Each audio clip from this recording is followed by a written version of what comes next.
This is episode 5 of The Hallway. Chris and I talk about brain chips, ethical technology, scary technology, data privacy, advertising algorithms, and blue and red business theory. Thanks again for taking some time to walk with us down the hallway, and I hope you enjoy the lovely stroll you take with us. Thanks.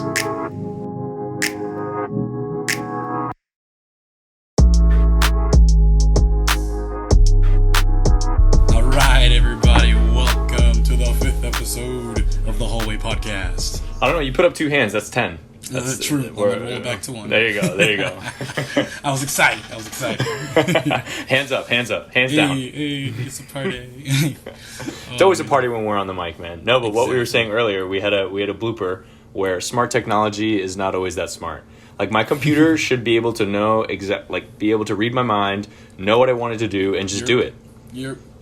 When is that going to happen, Chris? You're my IT guy. When is that going to happen? I mean, I'm working on it. We're getting all right. You're working on it. Right. Once Elon gets the little chips in our heads, we'll probably be all right. Dude, do you really think that's going to be a thing? It is. I mean, it technically it is a functioning thing at the moment. Like, they're putting these things into animals already, and like really? Yeah. What animal? Like rats or something? Probably. I think they did in the presentation. They did pigs. Okay. Yeah, I think they did pigs and mice. But pigs and mice. It's a thing. I don't know so the extent of features, but like okay, that's what I was gonna ask. So what is it? What are they actually doing? So can the pig can you know what the pig is thinking? Like, can you know what I mean? It's like I don't know because I don't know what kind of data they're gathering. I don't know if it's just like scientific data, like we're scanning brainwaves and things like that and looking for patterns, or are we able to recuperate memories and interpret vision and things like that. I don't know. Oh my gosh, this is such some Black Mirror shit. I don't even know. Those of you that have never maybe seen Black Mirror, but Black Mirror is a series on Netflix where they have technology and all types of technology that you could imagine, and they basically show oh, this is so great because they're just show all these great examples, but then all of a sudden something can go wrong. So this reminds me specifically, I think there was an episode called Archangel, and basically there was this mom who lost, you might have seen it, Chris, but this mom lost her child, right? When she was young, she got lost or whatever, found her, all this stuff, and the mom was freaked out. So basically they installed a chip in her brain, and the mom had a tablet, and the mom, it was crazy. The mom could see, if she wanted to, see what the girl's seeing.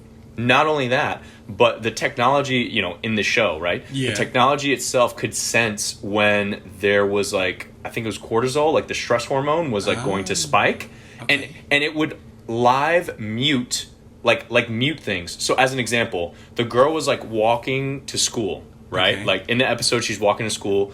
There's this German Shepherd who's protecting its house, and it's in the front yard. When before she would walk by it and she could see the dog. After, she's walking by the dog and it's the dog is you see it from her perspective, and it's blurred out, and instead of a woo woo, it's a woo woo woo. So literally anything that would cause her pain or stress mutes. And then you think about that, it's dude, is that the way to raise your you know what I mean? And it's oh shit. That's interesting. That's the thing. With any technological advancement, you have to think about implications to quality of life, implications to security, safety. It's especially when you're talking about human technology innovation, which pretty much everything, human computer interaction to begin with. You want to be careful. There's a fine line, and there's always people that will try to push the line, but then there's always people that are way on the other side. I think we have to advance, but we have to take our time and do it right and make sure it's always a benefit to society. All society, not just a particular nation or anything like that, Completely agree. And that's a good point, man. How is this technology going to benefit everyone, right? And how could it potentially benefit everyone? And if it only that's where I think capitalism comes into play. True. Right. So, if something benefits one nation, then, and everyone wants to have it, and everyone's willing to, throw money at it to get it, it's going to happen. Right. That's the nature of capitalism. Right. But I guess to your point, we kind of have to keep that ethics into play and say, okay, is this really good? Should we even go down this road? Exactly. Right? And ethics is exactly what it is. It's ethics in technology. There's actually, I had a whole course on it in school. It was the course wasn't as in depth as it should have been, but it kind of gave you a little bit of a precursor to problems and issues that do arise and have arisen in the past, and how we deal with them, like government wise. Does the government deal with this? Does the company deal with this? And a lot of your big tech companies, they'll have like whole divisions to make sure we're like, we're doing the ethically correct thing. Yeah, it makes sense. But like you said, it falls into capitalism, because at the end of the day, we're innovating to make money. Everyone's innovating to make money. So the technology will fall to the person with money. But, I kind of believe in the whole betterment of the human, like, world, everyone. But also, we all got to make money. So yeah, there's a balance. Yeah. I mean, let's see what happens. The first thing that I thought of was like, okay, think of yourself as a human, right? And if somebody puts a chip in your brain and can understand your thoughts and all that stuff, like let's be real for a second. Yeah, ads. Putting shit in your brain. Oh my god. Oh, that would be terrible. But like, seriously, like people, I think in general, and not on purpose, sometimes have some really fucked up thoughts. Yeah. And like we all do it. It's not something that you're like, oh my, like, no. Oh, I'm inherently like a bad person. Like sometimes we literally just think of fucked up shit, and like that's just kind of what happens. Bro, and I was driving in the car today. I got an example. I was driving in the car today, and I just bought a ladder. I drive a Camry, so I had to transport a ladder on top of my Camry. Dude, the ladder's like sticking out of the rear windows like a freaking... It's an 8-foot ladder, so this thing's on the roof. I had it like kind of tied down, and it started like flopping around. Kind of tied down? Oh, God. Yeah. It was flopping around and everything on top of the roof, and then I'm looking around, I was like, oh, shoot, what happens if this ladder like flies off? It's gonna like tumble and smack the guy behind me. He's gonna cause an accident with that guy behind him. And in my head, I had all this like gory imagery of exactly what would happen. Then I was like, oh, maybe I should be safe. Maybe we should tie this down a little bit more, Yeah. I pulled over. Exactly. But I feel like we would have those thoughts, and then it's like, okay, is that going to be flagged, or are people going to be analyzing our thoughts? Like, I don't know, man, because then that's a big like privacy thing. Exactly. Right? That's what most of your ethics goes down to, privacy. Because everything that we do in the technology sphere, everything is data driven. So nothing does something based off of nothing. If that makes any sense. Everything is usually it's a cause and effect, and in order to have that, we need to have information to either trigger that chain, that process to start, and that happening, that data collection, and then we need to understand what are we collecting, how sensitive is what we have collected, and then where and who can I send this to, and where have you allowed me to send this to. So I don't know if you know, but there's GDPR.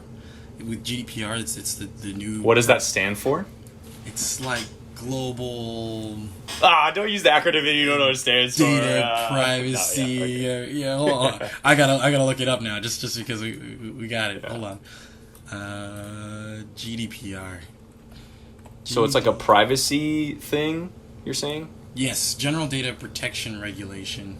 So the EU and California follow GDPR, and basically it's a whole bunch of, if you're going to collect my information, you need to tell me what you're going to do with it, you need to inform me every time someone new has access to it, and a bunch of other protections and safeties, and basically it's all about keeping you safe while you collect data.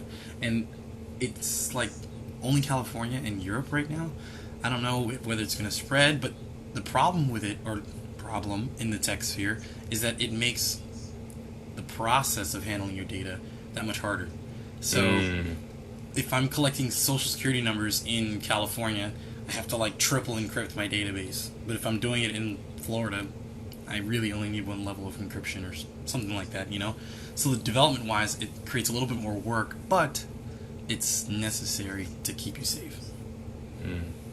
And I would say, I mean, yes, it requires more work, but at the end of the day, I mean, that's an inherent benefit, because, I mean, you hear about these data breaches. What was it, an Equifax or something like that? Yeah. Had like a huge data breach of like people's, I think it was social security numbers. I think that was the exact thing that happened. And that's kind of a big deal, and I mean, isn't cybersecurity like huge right now? Like, if I remember correctly, there's been a few cases where I think, you know, and I may be wrong, I need to find the facts, but I believe it was like people from Russia who've been hacking, you know, like pipelines and like other types of companies and for ransom, right? Like ransomware, I think it's called, right? Yeah. That's a big thing. So we had the most recent pipeline, right, that got hacked, and hey, everybody got shut down. But you know what? We paid the ransom because we had no other way of figuring out how to... Really? That was it? Yeah. They paid the ransom? They paid the ransom. It's stupid. I think they actually recovered it after the fact. They got caught and all that, but... You know, sometimes we just don't have the right defenses to certain things. And like you said, it's a booming industry right now. Because we do this, we build things in the technology sphere, and then we go back and we start, okay, how do I secure it? How do I make it safe? It's an afterthought. Yeah. Exactly. Because with a product, like when you're really building a cutting edge product, you want to stay ahead of everybody else that's building it because there's 10 different variants out there. And you want to be the first to market, and you want to be the big news. And so you got to kind of keep rolling and keep flowing with it. And so you can't stop to take note of that security thing or stop to take note of that. No. Just roll. Meet the minimum viable product, and then we'll go back a little later and make sure everything's good to go. But you know, it's the innovation cycle, the development cycle. So yeah. And I guess considering how fast, like if you think of development, considering how fast you can build things. I mean, it's not like you're designing a concept that needs to be milled in a milling machine. I mean, someone could do it on their computer, you know, within a few weeks' time and have a whole entirely new product that, you know, could potentially innovate the market in whatever market that they may be in, right? Exactly. And that's huge. And if you think of the way that people interact with you know, with software applications, it's usually like services. I mean, you're just constantly plugging in data. It's not like like I said, the example of a mill machine. It's not like I'm going to buy a freaking hammer, you know, and then it's like, okay, that's it. It's like, no, like I'm giving you sensitive data, like, you know, my credit card number, my name, my address, all of that stuff. Yeah. Collection. But it's supposed to be for the better, you know. At the end of the day, it's supposed to be, but. You know, it's products. That's what it is. Everything boils down to what can make a company money, so that I can pay my employees, so my employees can go spend that money at another company. Yeah. The cycle of money. Personally, I don't mind my data being shared with advertising companies, only because if I'm going to be shown ads, then I'd rather see things relevant that ads. I may actually want. You know? Yeah. Like if you're going to utilize my data in order to show me things that I could potentially use or I potentially need or something like that, then that would be great. Because then if you're sending me ads where it's like something that I would never use, like, you know, a My Little Pony like onesie, it's like, okay, like I'm not going to buy that, right? So it doesn't make sense, you know. But that's the thing. I think right now for me, I do send a lot of my data. You know, I don't use the secure browsers and all that stuff. I know some people that go crazy about it, and hey, I get it, that's your preference. But for me, my biggest problem with seeing ads for like buying things is that they're always either late or they just not right at all. Like I'll get like women's undergarment commercials sometimes. I'm like, what? Why? I've never searched for this. It's because you were on Pornhub last night, man. No. It'll be that, or I'll get like what's it called? Like I got an ad for a ladder. I bought a ladder already. Damn. You don't need to give me these ads, you know? Or like I bought it on Facebook Marketplace. How are you gonna know that, you know? So I got irrelevant ads now. It's an irrelevant ad to me, and I'll just keep getting it because they haven't seen that I've made the purchase. Because it's more of like a lagging indicator in a way than a leading indicator. Because if I'm already searching ladders, and then, you know, now you give it to me ladder, but but it's almost like, okay, but how are they supposed to predict that you wanted a ladder? That's where it's like, okay, now they need to like be in your brain, you know, like that's the thing. So here's the thing, though. Sometimes you can do that. What they have is like predictive sort of an algorithm. So I just got set up for a loan, purchase loan, right? And I'm just now starting to see ads for refinancing loans. So like you can kind of follow the train a little bit. Like, hey, I bought a ladder. Start sending me ads for drills. Yeah. Start sending me ads for relevant products. Like categorical, categorical type of thing. Yeah. Like, you know, when I don't know if you heard about the case of that one young lady that was getting ads for like baby formula. No, I didn't hear about that. Somehow Amazon figured out that based off of what she's been purchasing, what she's been searching, that she was pregnant. Oh shit. So she got ads for baby clothes, baby formula, all that stuff. And I think it was her dad that like got fed up and like called the advertising company. Was like, you need to stop sending my daughter ads for all this stuff. I guess he was like probably like super religious or something, and was like, no, she's like 16, no way, she's pregnant, no. And they're like, well, actually, based on the patterns, and she was pregnant. Yeah. Oh my gosh. And so what was the result of that? Like, what did they say? Like, they just found out, and did they complain about like the algorithm that they used or something, or like were just?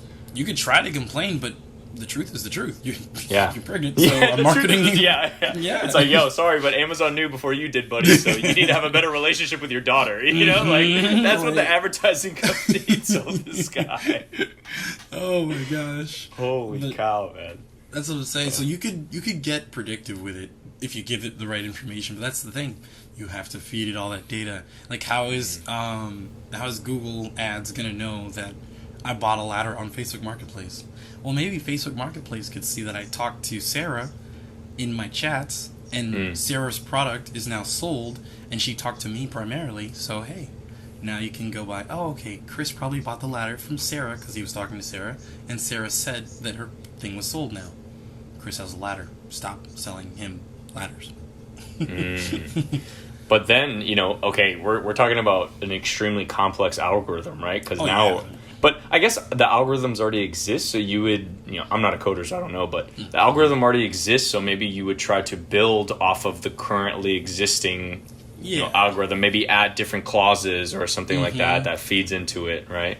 Yeah, that's what it is. You want to build different pathways. I mean, a lot of what you're doing is based off of real life. So you build scenarios, like you're saying, clauses, and hey, okay, well, here's a new pathway that you can take to collect more data.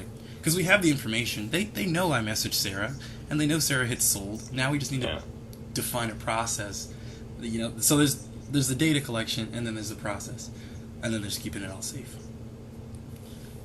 And what do we value first? We value the build. Yeah, that's really interesting if you think about the cycle of innovation and how that works. Like, I mean, it would make sense because you want to be that first company to say, yeah, we built this software, we built this X, we built this Y that can do blah, blah, blah. And everyone's like, oh my gosh, this is fantastic. This is great. We need to buy it. Right? Yeah. And then you're like, well, I mean, wait a couple months, guys, so we can make sure that it's not an open book. You know, like all your data's not an open book. Yeah. It's like Indiegogo. You ever been on Indiegogo? I haven't. So it's like Kickstarter. Okay. They'll like pre-launch stuff, and they'll say, "Hey, we'll give you a pre-product production of the new smartwatch or something like that." But know that it's probably going to glitch on you, and it won't be good till the actual release in like 6 months. Didn't that happen with Samsung refrigerators or something? Didn't Samsung come out with refrigerators, and people were able, because they had Wi-Fi, people would like go to people's houses or neighborhoods and find fridges and like hack them and get all their that was a thing. I'm pretty sure that was a thing. It's entirely possible, yeah, because the new fridges, they basically have giant Android tablets in them and cameras. So I mean, it's really cool technology, but once again, data security. Yeah. Data security. It has Wi-Fi. Your fridge has Wi-Fi. Your fridge has Wi-Fi. But for all those recipes that you never cook, you know, people swear they be cooking like they don't. Bruh, I think what would be really cool innovation on that though is if like your fridge can see and identify what you have in there food-wise. That's what I was thinking of. And then give you recipes based off of what you have in the fridge. Okay. Yeah. That would be interesting. I was thinking as well, like an automated grocery list, right? So it's like, okay, you know, you have a standard items. exactly. You have like a standard inventory that you know, tell the fridge, and the fridge knows when you put it in. You know, that would be really interesting. I mean, if you think of like Amazon, I'm sure they could do it with their products, like with their, you know, with the Amazon Go store. Like, you know how they know like where certain products are, and they can, you know, use computer vision to like, if it grabs a thing of milk, it charges, you know, puts it on your account, whatever. Dude, they could probably utilize that same technology and have different cameras within your fridge to know what you have. Right? And then when you run it out, they'd be like, oh, Chris, you know, you need milk, eggs, and, you know, cream cheese. You know, should we order you bagels as well? You know, like, yeah, and there you go, integrated with Amazon Go, have an auto refill. Boom, done. Your whole cycle is taken care of, and they have the Amazon delivery guys that like can go into your house. Yes, stock your fill fridge. Your fridge. It's done. It is done. Are you gonna have them like feed the baby too? You know. I mean, hey, shoot, you came halfway. Yeah. Imagine that. That's one of those like, hey, if I had something like that, I would probably give away some of my data to allow some of that to happen. Yeah. The whole person coming into my house, I'm a little wary about. Maybe I'll leave a little box for you to drop the food off or something at the door. But like the auto ordering based off of what's in my fridge. Using computer vision, oh, that would be beautiful. They already have the cameras and stuff. Like, if you have the right fridge, you can pull up the app while you're at the grocery store and see what's in your fridge. That's crazy. That's ridiculous to me, man. Oh, this is all IoT, man. The Internet of Things is real. The Internet of Things is real. And it's here to help us, but data collection and analysis is needed. So we can collect a lot of data, but we have to figure out what to do with it. Like, that right now, a big fork is, do I try to process this data and like build a bunch of algorithms to figure out what's going on based off the data, or do I just show the user what's in the fridge on the phone? Keep it simple. The split is, can I do this well? If I can, can you do the recognition of the items and because it wouldn't just be. Yeah, because based on the grocery store that you would go to, the computer vision would have to recognize, you know, several different types of milk, right? All that type of stuff. I mean, but like we talked about, Amazon Go, they're already doing it. So I guess it's more of, you know, I don't know. It might be kind of tight, though, because like Amazon Go, they know every product that's in the store. So I imagine they've scanned digitally and created a 3D, you know, dot map of every product versus like, you know, I got milk from Trader Joe's, I got cookies from Walmart, you know, like, but I'm sure we could figure something out. Yeah. Or maybe it'll hit you with the, oh, damn it, I lost power. All right, sweet, we're back. Chris had, you said you lost power? What the hell happened? Yeah, man, I had a quick little brownout and everything just like, pew, and then came right back. And I was like, but I still don't have internet. That's the worst. That'll be fun. Reasons to not live in an apartment. Because you're not even in control. Oh my gosh. What breaker I'm going to go check? What's going on here? I'm not going to go check. Yeah, what breaker are you going to check in the apartment complex? You're going to walk up to the maintenance man like, hey man, what's going on here? You know? Yeah. You're like, hey, what are you doing? Is that a 10 amp? What you got, bro? You need help? Have you seen that commercial? It was like that commercial of, I think it was a Progressive commercial. And they're like, oh, I think it was like my girlfriend's brother told me about it or something like that. And he it's basically this older guy, and he's walking around like a home improvement store or stuff like that, and he's like, I'm trying to stop people from like becoming their parents when they buy a home. And then it's random stuff like, you know, they're all standing there, and some like guy walks around with blue hair, and then they're all just standing there, and they're like, all blue hair, like they just had to say something about it, you know, they couldn't just let it ride. Oh, it's like as soon as you buy a house, you start becoming, you know, parents. The guy that wants to fix it, you start becoming your parents. You should though. I feel like you know, it's typical. You probably should fall into that normal pattern because you buy a house, you want to take care of it. Like your parents probably did, right? Yeah. The dad mode activates, right? Dad mode. Some might even call it. You know what's funny? Mode. Adult mode, dude. I was talking to my girlfriend the other day, and it's like, you know how it's funny how people make fun of dads. Right? Which I think that sometimes dads do ridiculous things. Yeah. But it's like, are you gonna be like mad at me because I know how to fix a hot water heater? Like when your hot water heater breaks and I can fix it? Are you gonna be making fun of people then, or are you gonna be making fun of dads then? It's like, no way, man. No, like, no. You know? Come on now. You love me. You love us. Come on. Low key. Exactly. Especially because we can fix shit. Once we can actually fix it, yeah. That's what we need. Though. We all silently need it, but we don't want to claim it. Of course. It's okay. Low It key. happens. I'm about it. So going back to you said something really interesting earlier, the story about like the Amazon and the dad finding out, you know, she was pregnant or whatever through that. That was really funny. One question I have, so like obviously, you know, I think I want to have a family. I think you said that you want to have a family one day as well. Yep. Are there any secrets that you think that you would never like tell your children? Ooh, the drugs that I've done.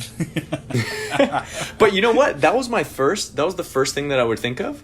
Yeah. But it's like, if you think about it, maybe when your child gets a little bit older and like, you know, if your child is like 24, 25, like, or, you know, maybe 30 and they kind of had their partying and they're like talking about it, I feel like I would. Yeah. But the one thing that I think that I don't know if I wouldn't share would be like sex, you know, like I don't know if I would talk to my son about like how I'm banging his mom, you know.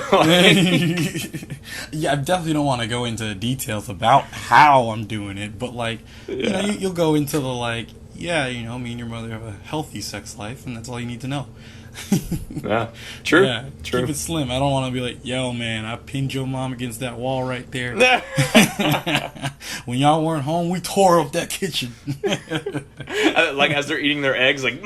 Yeah, exactly. No. Don't want to do all that.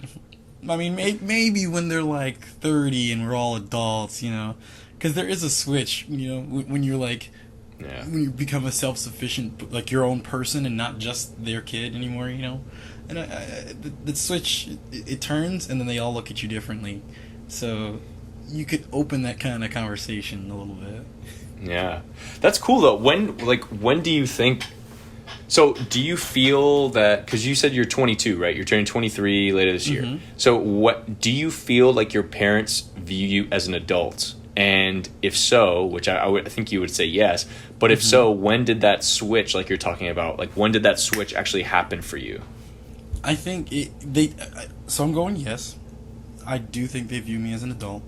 I still think there's the minor child like attachment, like, you know, I'm still a baby, whatever, you know, not like incredibly old or anything. So, but I do believe that I felt the full like adult parent conversations and stuff like that. Like my dad has talked to me about things like he would have talked to a friend, you know, and I think it starts to happen once you stop needing your parents.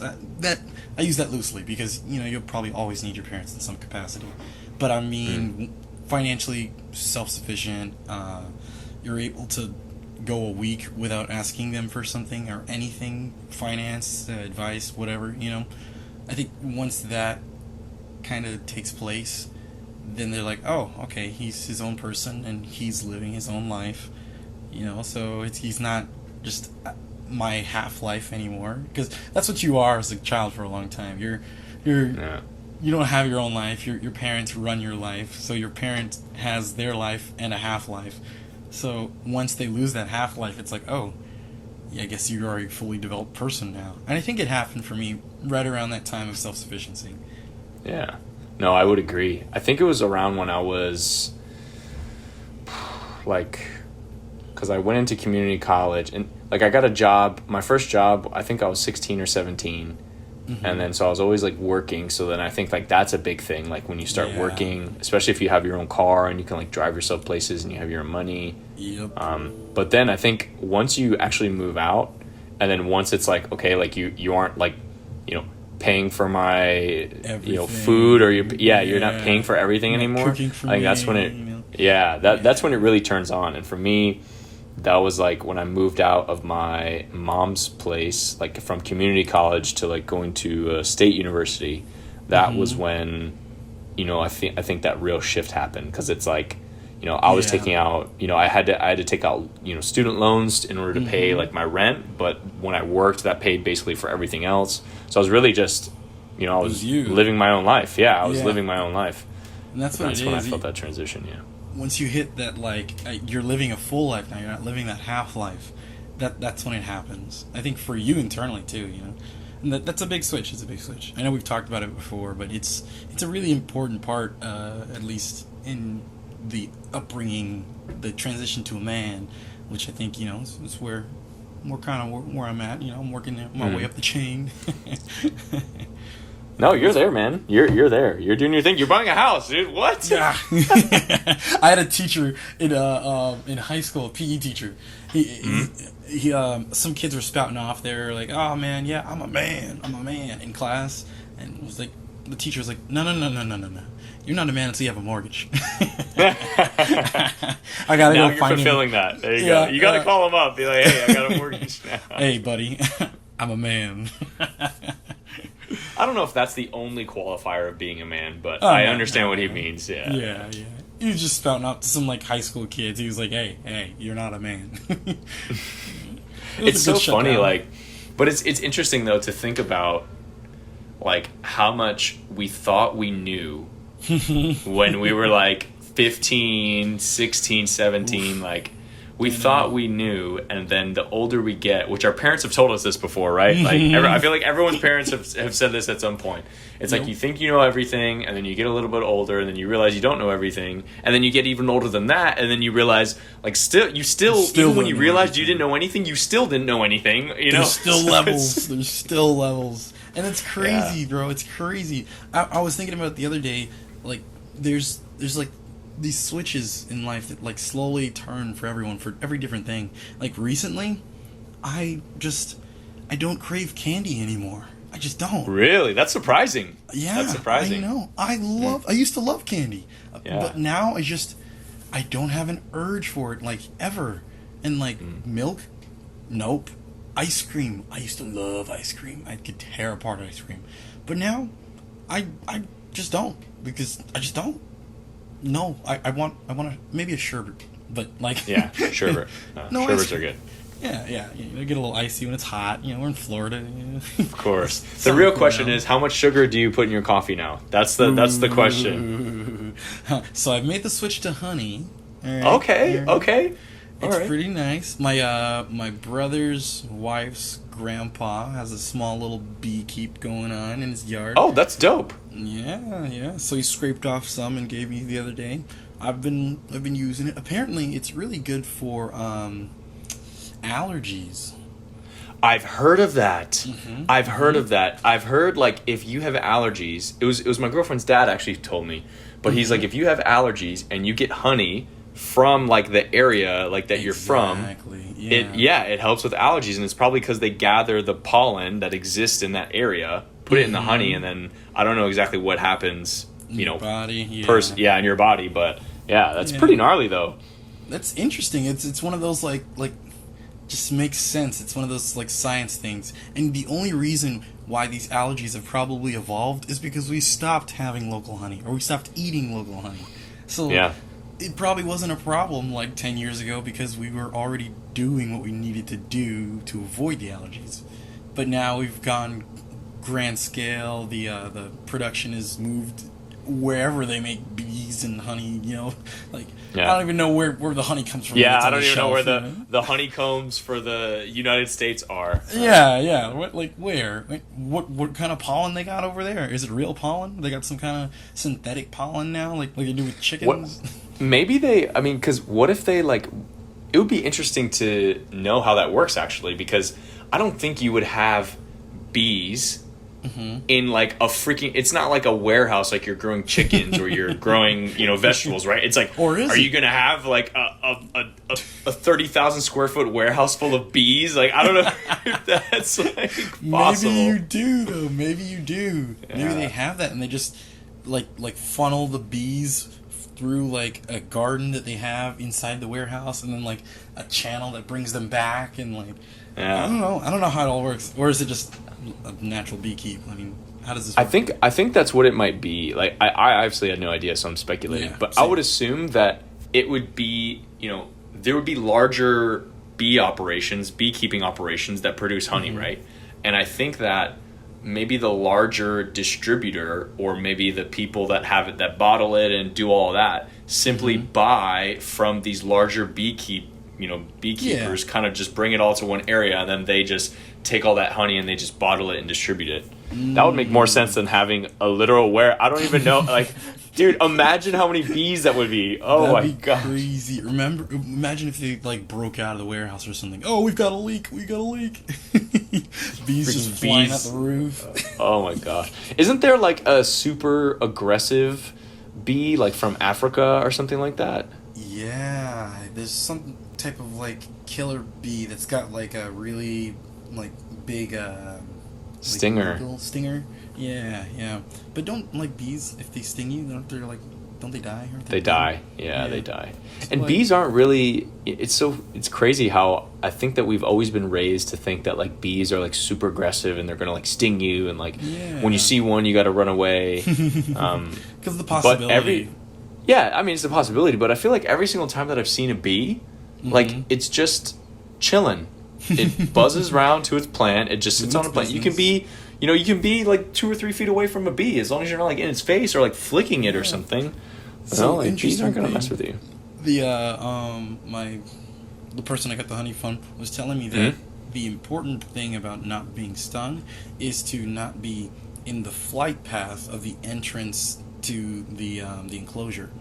So if you're in the flight path, they're definitely gonna get on you, and you're in their way, and they have food and they're trying to bring it back home, so you're a threat. So, which makes sense. I mean, you're in my way, get out of my way. If somebody's standing in front of your front door, like, I'd be like, what are you doing, Why are you here? Get out. And if they won't leave, bro, I'm attacking. Yeah, exactly. You can catch these hands, Exactly. Or just stinger, Yeah. It makes sense. But yeah, we were outside and just kind of like huddled around it. And he was like, all right, you guys can stand like on the left side and you can stand on the right side. You can't go like in the middle. And this was my brother's wife's baby shower. So like there was a bunch of people there, and he was just like, just make sure this path is clear and everybody else is fine. I was like, you don't need to suit up or anything, or a smoker, like... Yeah, that's what I'm thinking, like, get this stuff on. Like, he sat right next to it. Like, he was, like, probably 6 inches away from the whole enclosure. I'm just like, yo, whoa, you're just gonna, like... He just casually walked over, and I was like, bruh, nah. You were scared. My parents were there, too, and they were like, I'm gonna lean back. Dude, that's what and there was this one girl on TikTok, she's like, oh, save the bees or whatever, but I think she's been like I think she's a beekeeper, and she like goes out, when people call her, and she'll like go and like collect bees, and she'll do, on her TikTok, you see her literally like without anything on, she straight up scoops the bees and just like shakes them off, and like scoops them up, shakes them off, like all this crazy stuff, and I'm like, but I think it's because she does smoke them. She probably smokes them before they do it. Yeah. Or is it just a confidence thing? They can smell the BDE and like the pheromones. Maybe. Shit, we know you're bold. We won't sting you. You're too much of a badass. Yeah. Have you ever got stung? I've never been stung. No. Yeah. I've gotten stung by wasps before. I haven't been stung by anything. It's kind of crazy. Well, like flies and horse flies and whatever. But like bees and wasps, never. No. No. It's not that bad. I mean, like I said, I only got stung by a wasp, but and it was like in my forearm. But it got like kind of big and it hurt a little bit. But I mean, it wasn't like, I'm gonna die. Like, oh, it hurts so bad. Like, no way. Dude, it wasn't too bad. The house I'm buying, the homeowner, he was telling me about these giant like bugs that they get in the backyard. I'm trying to remember what they are. What was that one? They were like locusts.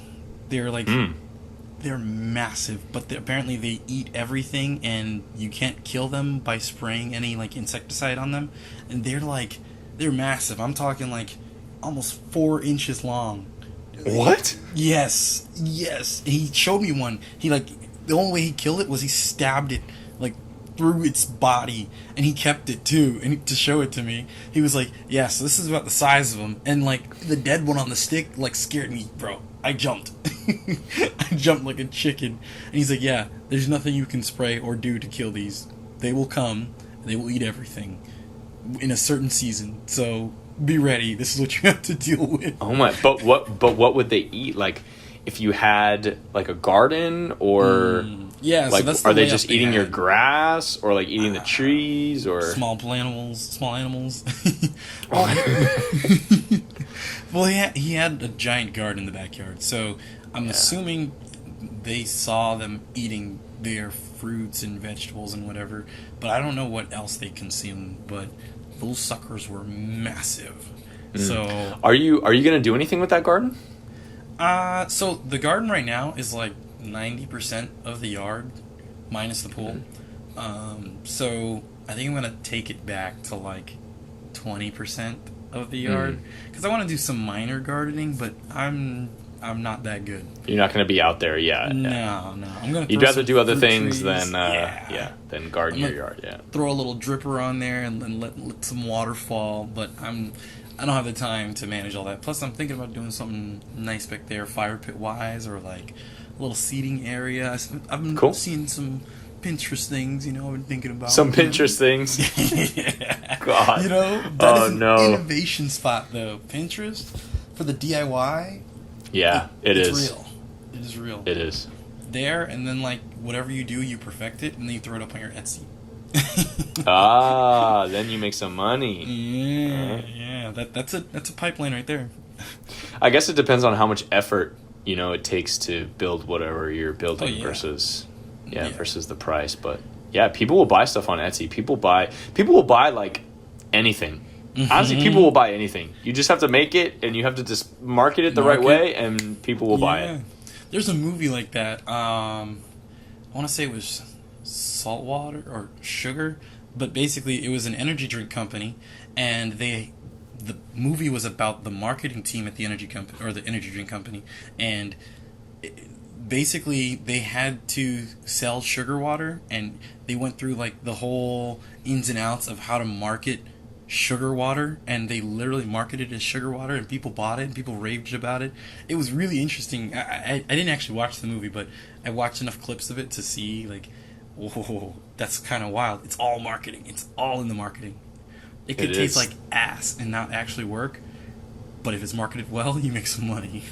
People will buy it, dude. People will buy it. It's crazy. Like, what's the dumbest thing that you've ever bought?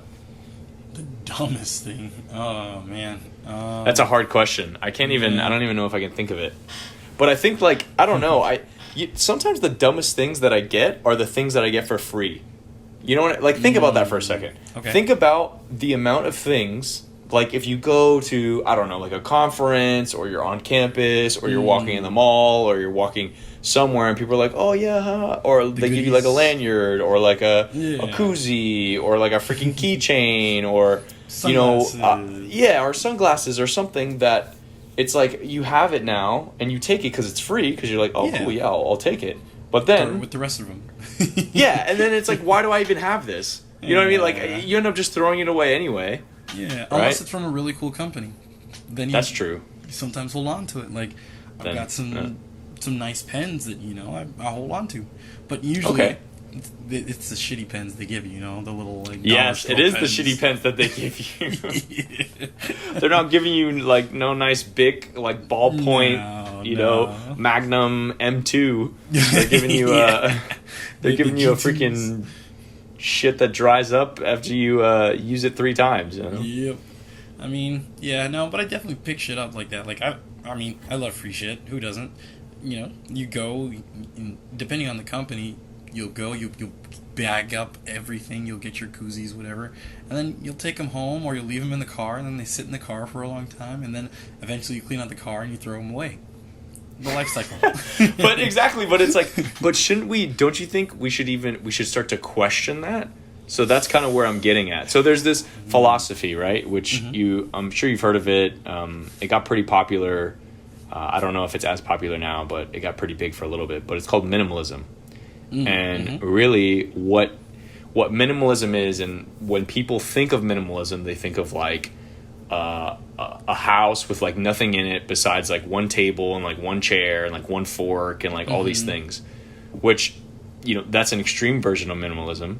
But really what minimalism is that it challenges you to think about the things that you like the actual physical things that you have in your life and that you continue to bring into your life, and whether those things truly bring you like value and joy.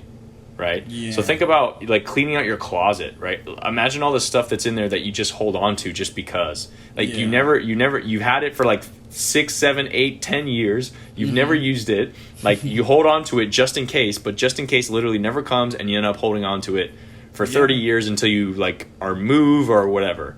But why not like cut that short and start to think, you know, when you're bringing things into your life, you know, do I really need this? Should I even bring this into my life? Like, why? Like, do I already have something that serves this purpose, and I'm just buying it, like, maybe out of the sake of feeling good? So, you know, it challenges you to, like, you know, really think about, like, the stuff that you bring into your life. Yeah. It makes sense. I mean, I was kind of going through a little bit of that. I'm packing up to move, obviously. So I went through and did, like, a nice, deep packaging of everything that I have on my workbench. And my workbench is like massive and full of everything. Like all of my projects I've ever done, like parts from it, little bits and bobs. Because obviously, you know, when you're working on a project, you buy a box of nails. You don't use every single nail in the project, so you have some leftover nails. Nails as an example. So I have little bits and bobs from like almost everything. And it's just like, will I ever use this again? Like, certain things are super specialized, so I can, you know, obviously hold on to those guys. But then other things just like, it's a 10-cent thing, so you throw a value to it. I don't really need it. If I need to replace it, I can get one here, you know? So when I'm doing the cleanup, is it replaceable? How easily is it replaceable? And do I want to go through that? Or how heavy is it to transport? Yeah. No, and that's one of the minimalism, it's like, you know, games. So there's like minimalism games that you can do. And one of them is, can you replace this for under $20 in under 20 minutes? Like under $20, under 20 minutes. If you can, you know, and it's obviously not something that you regularly use, like, you know, every day. It's like maybe something that you use every 6 months, or something that you're holding on to just in case. Yeah. If you can replace it in under 20 minutes for under $20, get rid of it. Yeah. Right? Yeah. And one thing I would challenge you, like, and obviously, you know, this is a tactic, you know, this is also another game that people play, or whatever, you know, if you want to call it a game. But you're about to move, right? Perfect opportunity to do this. Pack up all your shit like you're doing, and then what you do is, you know, obviously you move into your house, right? And instead of like just going, okay, I'm going to unpack everything, and obviously you're going to unpack some things like maybe plates in the kitchen that you need, and like frying pan, but you start to you just keep the boxes and you start to unpack things as you need it, right? And then at the end they say, like, you know, however long you want to do it. I know that the standard is like 6 months, but you could say like, okay, a year, right? If I haven't pulled something out of that box after a year, then chances are you can get rid of it. So it's interesting, and it's a way for you to like realize, like, wow, like I don't use any of this shit. I like, really don't touch it. But here's the thing, though. So when I ran the company for a little bit, I bought a lot of, you know, things. We had a lot of products, and we bought a lot. Was that the drone company? Yeah. So I ran a small drone company for a little bit, drone parts and stuff like that, and we bought a lot of inventory. We bought a lot of stuff, and then we kind of went out of business. So I've got not tons of inventory, but I have some inventory, and I have tons of promotional stuff. So I have a box with like 800 t-shirts with the company logo and like 7,000 800 t-shirts. Yes, bro. Yes. Oh my god. And like 7,000 business cards, and like I have so much of this crap and a bunch of stickers and whatever other stuff, and I need to figure out, like, I'm debating just opening the company to sell the merch real quick. Or like, what do I do with all this? Because I don't want to like waste it. I did spend money on it, but I myself am not going to use it. I started using them as rags, the t-shirts, because, like, you know, working on the car, I need something, you know, because they're that like the value's low to me, but I know there's value because there's so many. So it's kind of, I'm gonna bring it with me, obviously, because, you know. But do I 800 T-shirts? I mean, Yeah, you know, I paid good money for that. At some point, it was worth X to me. Well, how about this? If you're listening and you're interested in one of Chris's company shirts, shoot him a DM in his Instagram, and do it. I'll take care of you. Yeah, there you go. I got all kinds of stuff. What else you got, Chris? Come on, now's your plug. What else you got? I got some T-shirts. I got some battery straps. I got sunglasses. I've got pens. I've got stickers. I've got business cards. Come get it all. Come get it all. Get it all. Yeah, but awesome. You know, it's part of the challenge of moving, of course. Yeah, but maybe try that. See what happens. You know? Yeah. I mean, obviously the 800 shirts, right? But other things, you may think that you need, right? Yeah. Yeah. I know the shirts. I'm not going to touch those guys, really. You know, I mean, come on. What am I going to do with that? Distribute them at a block party. Yeah, I mean, when I move you in, literally could do that if your company was a thing. Like, that's literally what you could do. That's the thing. If it's a thing, I keep getting notifications from Google. They're like, "Oh, 5,000 people have searched for your company this week." And I was like, "It's not a thing anymore, guys. Go away." But if 5,000 people search for it, I mean, and you still have leftover inventory, what's stopping you from doing that? Oh, there's a bunch of like legal stuff. I gotta spin up the LLC again and like report my taxes and all that. You know. Just tell the government to fuck off. I know. I wish, bro. I really do wish. I still own the domain just in case. There you go. There you go. Maybe one day I'll, get an urge. Yeah, why not, right? Especially if you have that leftover inventory. I mean, that's money. Right? Oh yeah. So what I did do though is, I'm still set up as an Amazon seller. So I've been like slowly leaking out some of the stuff on Amazon. Mm-hmm. But the legality of like, you got to report your taxes as a business, you know, and if my EIN kind of is closed, you're not supposed to be selling products. So like, you know. But you're gonna get it straightened out, right? Because so everything needs to be. There you go. Yep, so what? Sure. That's cool. I mean, because you've done something that maybe not a lot of people have done. So like, what advice would you give people if they're trying to start, like a company where they're supplying like inventory and parts like that? Like, what would you tell someone that's looking to get into that type of business? I would say, in the early years, stay on top of your inventory. Make sure you have everything you need when you need it. A lot of companies these days do like drop shipping. So depending on the product you're selling, you might not even have to have inventory. Part two is spread broad and wide. With the industry that I was in, it was kind of like niche. So there were many people that knew about it, but the many people was in a small community, so like Orlando is the hub for all things drones, and I didn't know that. Yeah, it is. It's booming. I mean, we have some of the largest like drone parks in the world, so we've got people here, the community is here, other companies are here, other manufacturers are here. So we would like go out to the drone races and stuff like that and big time promote. I mean, we would race ourselves, so we'd flash our products all over, our own builds and whatever. So it's getting into the community, finding a group of people that are ready to buy what you're selling, and self-promoting is masterful. Like if you could do it well, people will see that. I mean, if you have a good product and it works and you market it well, that's another thing too.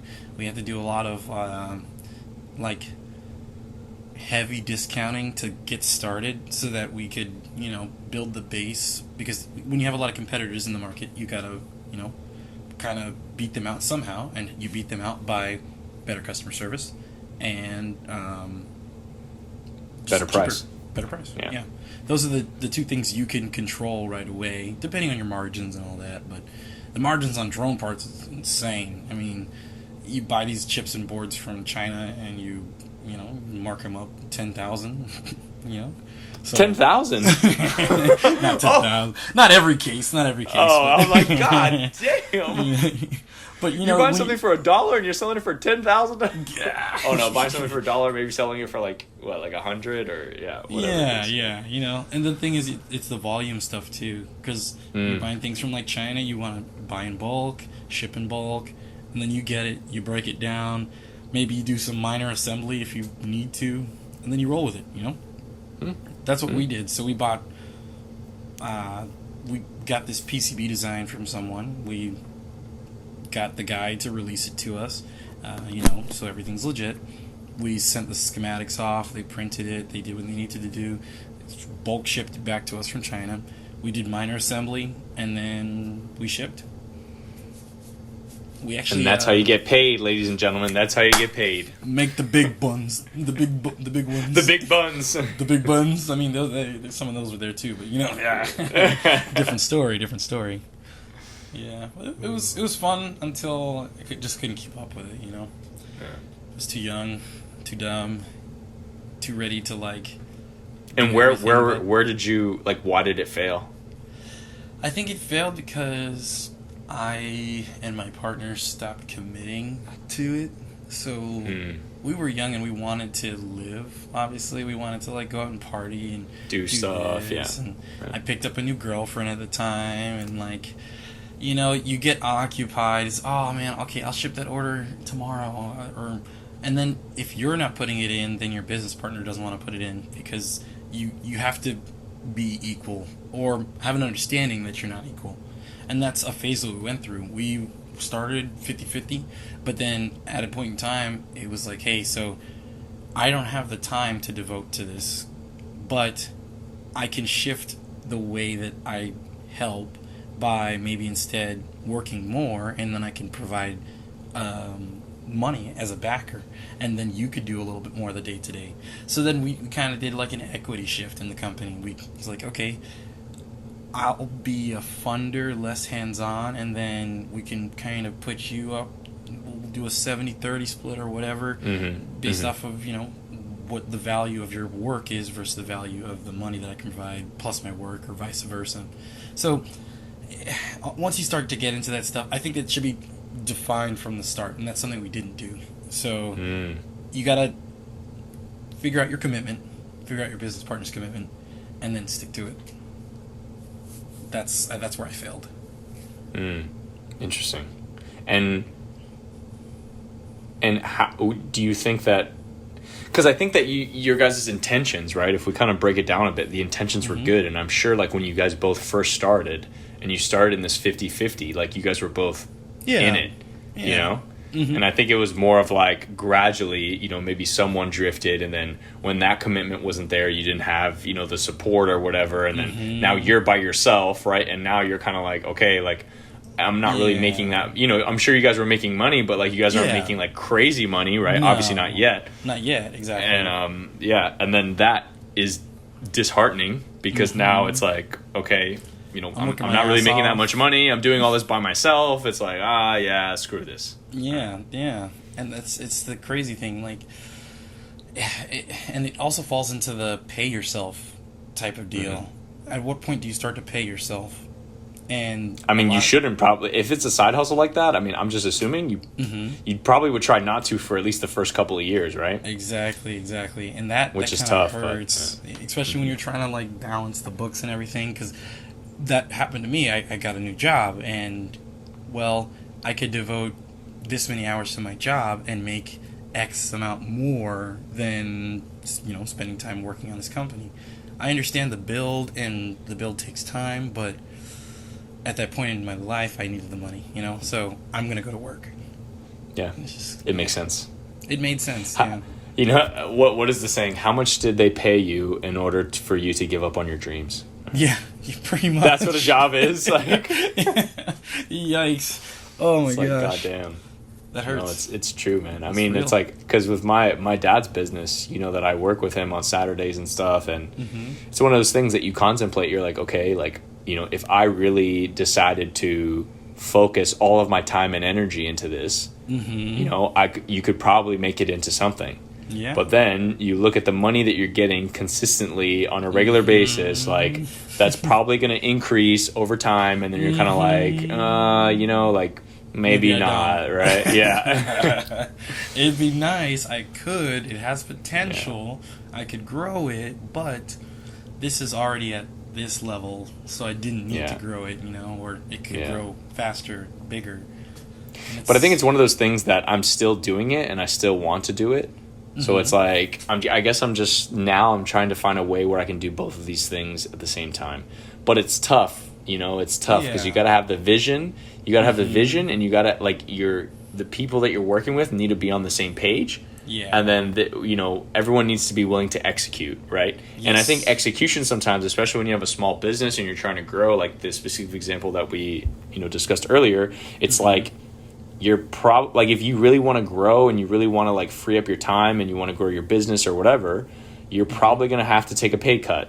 I mean, like, as an example, like, if you guys are, yes, you're making money, but if you're the one that has to go there and, like, send out the orders, then, you're not focused on growing the business, you're focused on running the business. And running the business isn't growing the business, right? Exactly. So then it's like that mind shift, So it's like, okay, you can be the business owner, but now it's like, okay, maybe you hire someone to, now we're talking theory, right? But maybe you hire someone to fulfill these orders and you give them that 10 or 15 bucks an hour, I don't know, whatever it may be. And yes, you're not getting paid, but now, maybe you can start, like, really the time that you are putting in. Growth. Exactly. Now it's like, okay, I'm already paying this guy. The business is sustaining, like, our customer base. Now I can focus on, like, growing. So every hour that you put in now could potentially turn into passive revenue.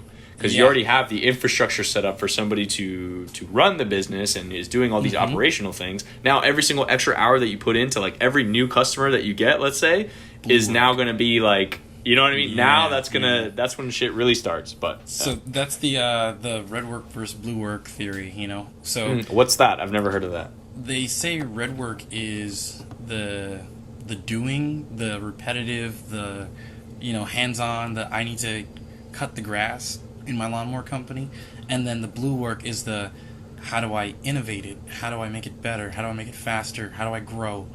All of that blue work is usually a lot of mental work. It sometimes converts mental work or discussion, and then it turns into action items. Action items are your red work.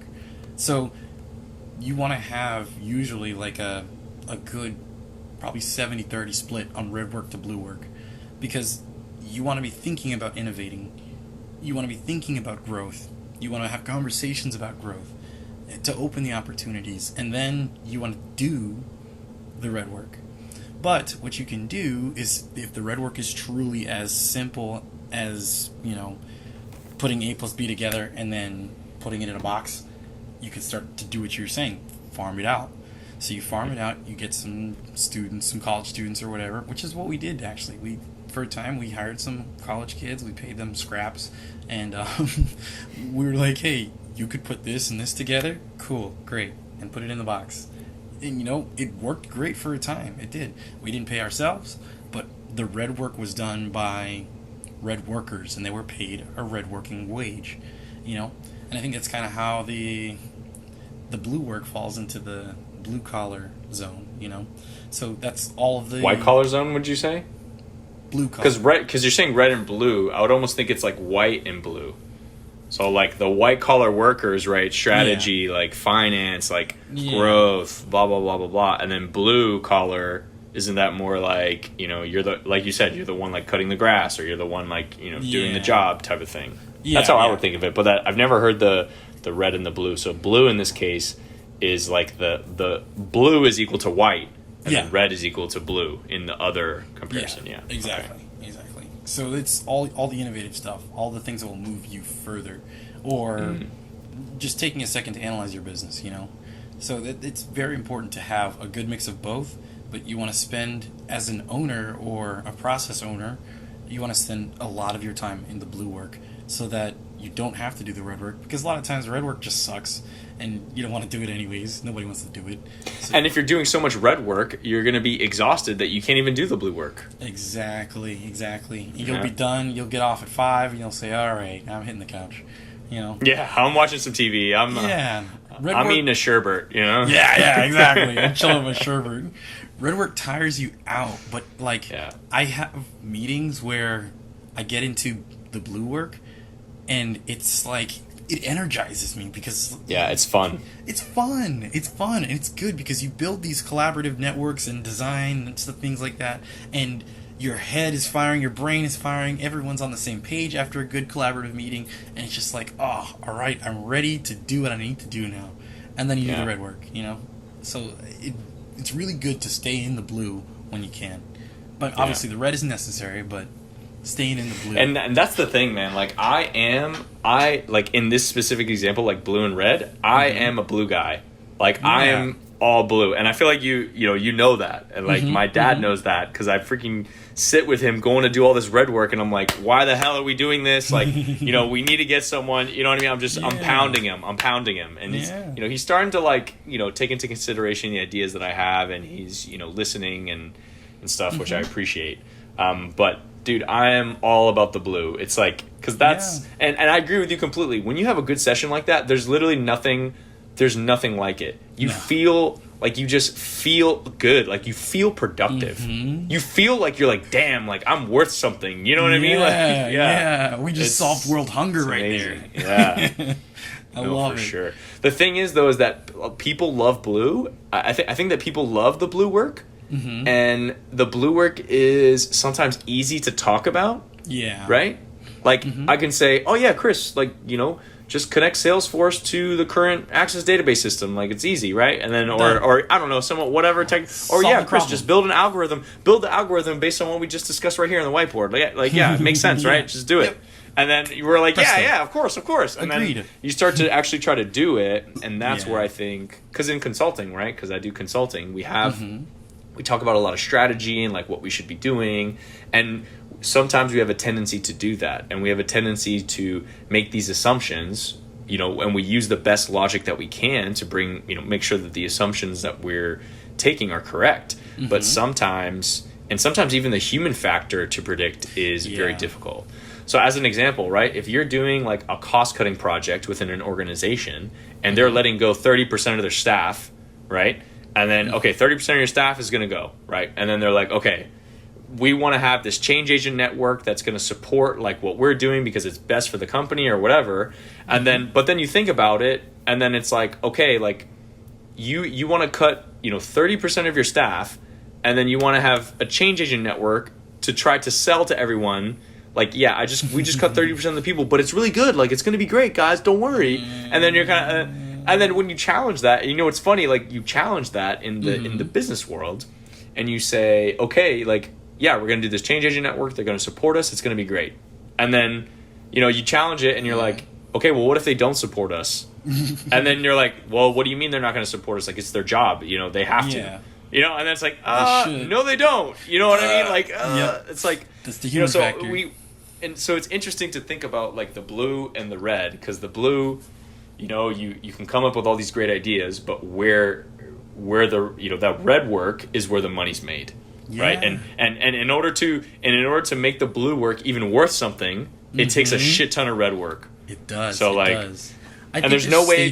I don't think there's no way to say, like, one is more valuable than the other. I mean, I think that you could argue. That red work is more important in theory than blue work, but. Right? Because red is, like, the execution of making the money or whatever. But if there was no blue work, then there wouldn't be any red work. So then it's kind of like, okay, is it the chicken or the egg? I think there's stages of red work. The blue and red work theory, it doesn't break it down like this, but I think there's stages of red work. Because red work in a work environment could be, okay, these tasks are to sustain the business, like you were saying, and the business will continue to chug along, right, with these red work tasks. But then there's the blue work that generates red work tasks. Exactly.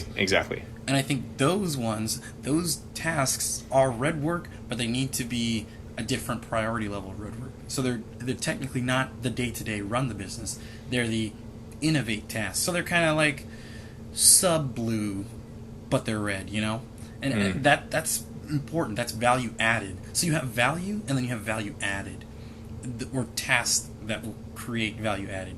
And they'll create additional value. Like Exactly. I think the red work is value added tasks, but these are tasks that don't have inherent value, but could, like, if executed, will add additional value add to like everything else. Yeah. Exactly. And that right there is also a good balance between a company trying to figure out, okay, how much in a day will I do to support current business, and then how much in a day will I do to improve current business.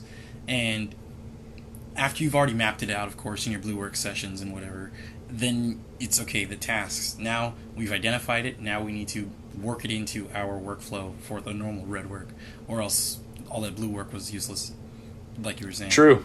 And that's what happens all the time, man. In corporations, like, all this blue work happens and everyone's like, yeah. And then sometimes shit doesn't happen. Everybody's sitting around the conference table smiling. Lunch, parties happening, And that's why I go around the room, and usually what I try to do, if I do have a good, solid blue work session, is right at the end, we generate the red work tasks and we assign them. Exactly. You have to distribute it, define timelines, like... Yep. So in consulting, we do a lot of blue work. Like, I mean, that's pretty much all we do, right?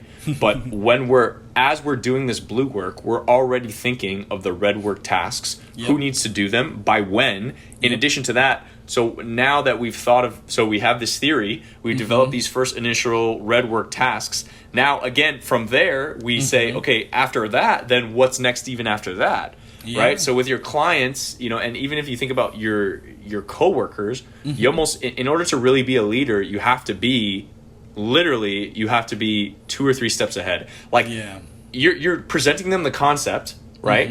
So it's like, maybe this is the first time they're hearing something, and as soon as you're getting their buy-in, they're like, wow, yeah, you're right, this makes sense, this is great, oh my gosh. Then you're like, great, click spacebar. Boom. Chris, you do this. Jacob, you do this. Boom, boom, boom. By, 2 weeks from now, I need this report. You blah, blah, blah, blah, blah. So we can push forward. And everyone's like, yeah, okay, great. So, and then, once they deliver that, you already have a plan of how all that's going to fit in and how it's going to be put together. So it's like, you're like 2 or 3 steps ahead. So you can really kind of lead them into, whatever you're doing. But it's also really important to understand how to articulate that. I got some feedback the other day from my manager, and he said, so me and this one other person that we're working with, we are on the same level when we're in like deep blue work, especially when we're talking like technical things. We're in it, and me and that one other person are deeply engaged. They see the same roadmap that I see, and the red tasks have been assigned, or in our heads we know the red tasks, we've both agreed on it, and then we'll end the meeting, or we'll just about end the meeting. We'll say, all right, cool, everyone knows what we're doing. And I look around, and nobody knows what the hell me and that one other person were just talking about. Because I get into like a feedback loop with, if I get like positive that feedback individual from one person, and I don't relay it to like the group. So my manager was like, hey, okay, I get it that you're 6 steps ahead. It's good that you're thinking that far ahead and you know what needs to happen. But at the end of your session with this one other person, I'm going to need you to break it all down for all of us to make sure we're all on the same page and we're all in agreement, and then work it out amongst the group, because we need a general consensus. Because a few times we'd end the meeting, me and that one person agreed, everyone else is lost and they go do the wrong thing, or and then we have to work backwards. And I didn't see it happening, but my manager called me out and he's like, hey, it's great, but I need you to communicate it better. I need you to communicate it with the whole team. And that's when I started doing the syncing with every person. So I'm on a call. We've got everything down. I will ask, okay, great. Does everyone know what's going on? Cool. And then at the end, just, reverb it. Just spit it back out for everyone to hear. Yeah. And then after you do that, you roll through the assignments and say, okay, in order for this to happen, I need you to do this. I need you to do that. When can you have that? When can you have that? When do you think you can have that? And then, if there's like tiers, just something like, hey, I need project A before project B can commence. Okay, great. I'll loop back with you whenever, right at the end of the call, so everyone knows it's hot in their heads, and they'll probably either go write it down or implement right after we get off the call. And that's what I love, that. Do you send follow-up emails as well, like after? So I less that's informal. Something that's pretty I do Okay. chats. I just send off a chat and be like, hey, is this done yet? If I'm waiting on something, especially, is this done yet?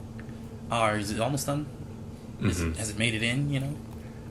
One thing that I think, is a way to document it, right? So like what you could do at the end is, especially if you're kind of leading this group, you in a way are accountable. They're responsible, but you're accountable, because ultimately, you're driving this process or whatever it's going to happen. Like if, yes, they're responsible for this task, but if they don't get it done, that's on you, because you weren't clear enough with the task. You didn't push them. You didn't give them the proper timeline. So like what's been beneficial for me is like after a meeting, not only for me, but for others, so that people can look at it. It's documented. People can reference it, whatever. You can say task 1, blah, blah, blah, blah, blah, blah, blah. Chris, due by next week, end of business.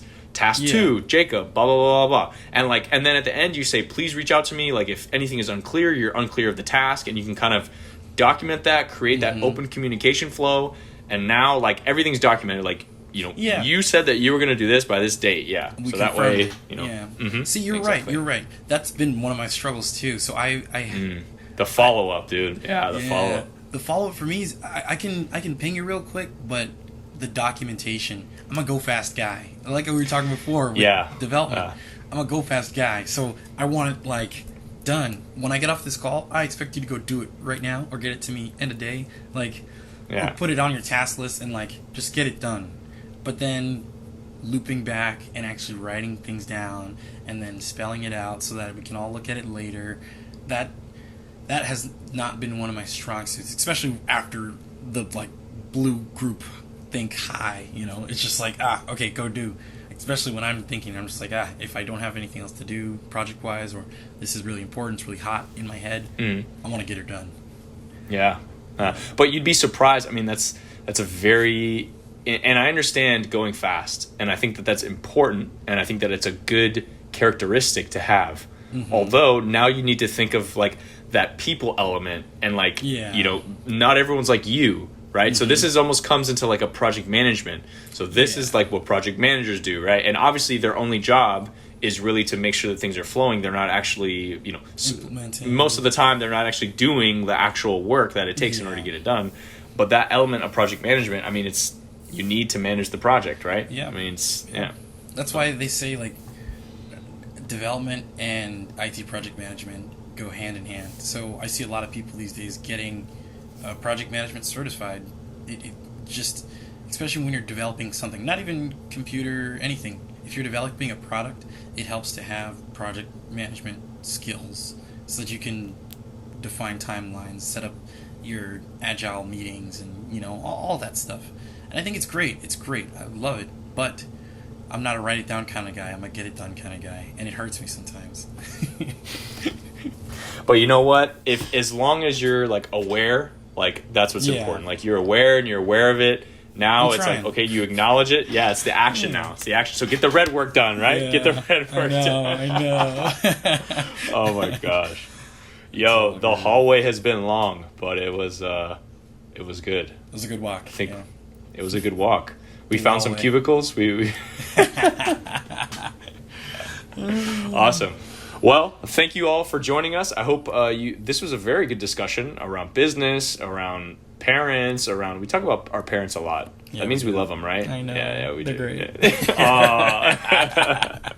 Awesome, bro. Thanks for walking down the hallway. Like, subscribe. Thank you guys for listening, and we'll see you guys next time. All right. Peace out.